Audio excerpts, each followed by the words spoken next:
Bonjour, ici Patrick Allaire, aujourd'hui à Amos, habituellement à Chisasibi, mais aujourd'hui de passage à l'Évêché.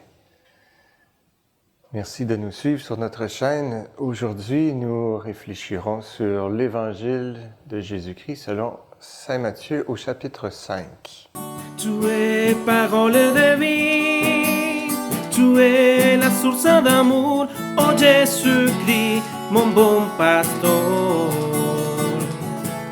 Alléluia, Alléluia,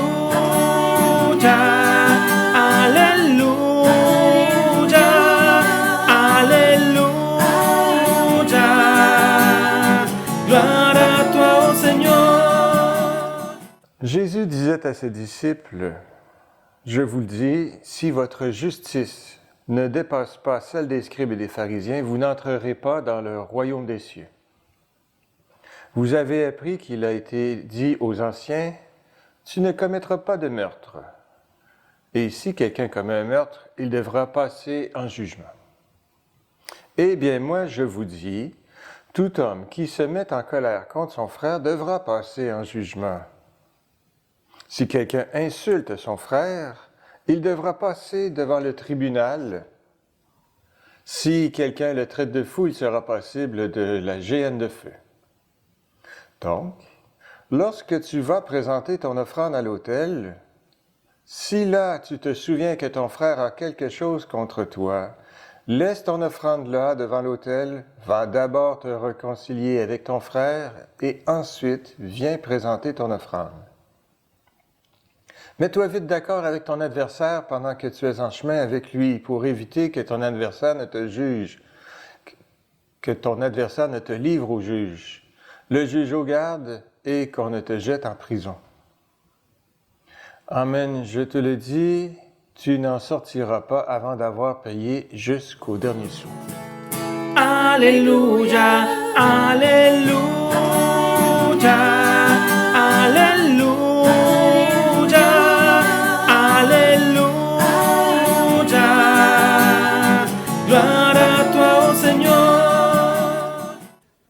Le Seigneur semble sévère aujourd'hui en nous parlant de jugement et de géhenne, mais il faut s'attarder à la phrase la plus importante qu'il introduit lui-même et qu'il explicite par la suite. Si votre justice ne surpasse pas celle des scribes et des pharisiens, vous n'entrerez pas dans le royaume des cieux. Si votre justice ne surpasse pas celle des scribes et des pharisiens. Être juste, selon les scribes et les pharisiens, c'était d'accomplir les choses parfaitement.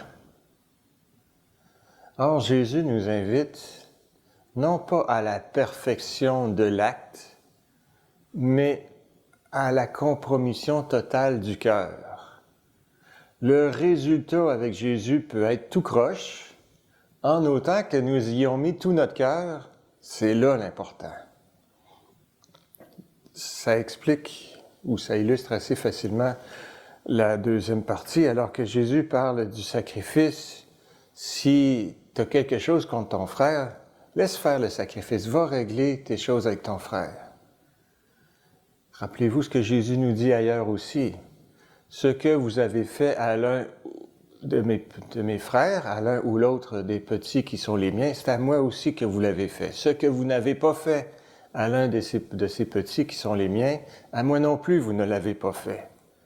Quand on vient se présenter à l'église, à la messe, puis on n'est pas là de cœur, on est là seulement de corps, Jésus dit, reviens plus tard, va régler tes problèmes. Parce que moi, je veux un cœur à cœur avec toi.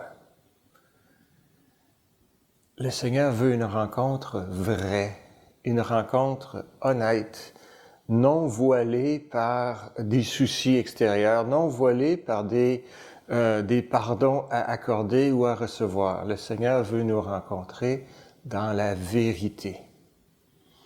La justice dont il est question dans le texte d'aujourd'hui, si votre justice ne surpasse pas celle des scribes et des pharisiens, ce n'est pas une justice au tribunal de la cour de la jeunesse, de la cour criminelle ou de l'espèce de justice que nous avons chez les humains avec avocats et juges.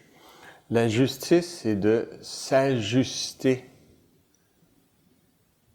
S'ajuster, se coordonner, se niveler, se fondre avec ce qui est juste et surtout celui qui est juste, celui qui s'ajuste à nous, Jésus-Christ le Seigneur.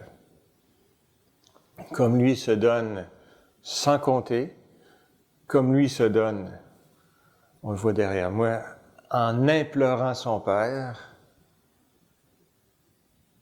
il convient que nous nous donnions nous-mêmes sans compter, simplement, sans frontières, sans les si, les peut-être, les éventuellement, les ouais, mais quand même. Non, on se donne sans compter, puis j'y reviens, peu importe si le résultat est tout croche, si on s'y donne à 100%, c'est ce qui compte vraiment pour le Seigneur. Puissions-nous aujourd'hui entrer dans une démarche de vérité avec le Seigneur, une démarche de simplicité et de cœur. Je crois que c'est cette invitation qui nous est faite. Je vous le dis, si votre justice ne surpasse pas celle des scribes et des pharisiens, vous n'entrerez pas dans le royaume des cieux.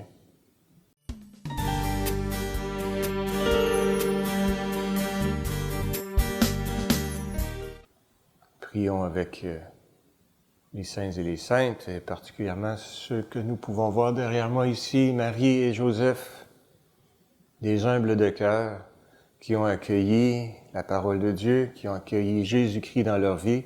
Ça a tout changé dans leur vie, et c'est ce que nous souhaitons nous aussi. Prions donc, celle qui nous sert d'exemple et de mère. Je vous salue Marie, pleine de grâce, le Seigneur est avec vous. Vous êtes bénie entre toutes les femmes, et Jésus, le fruit de vos entrailles, est béni.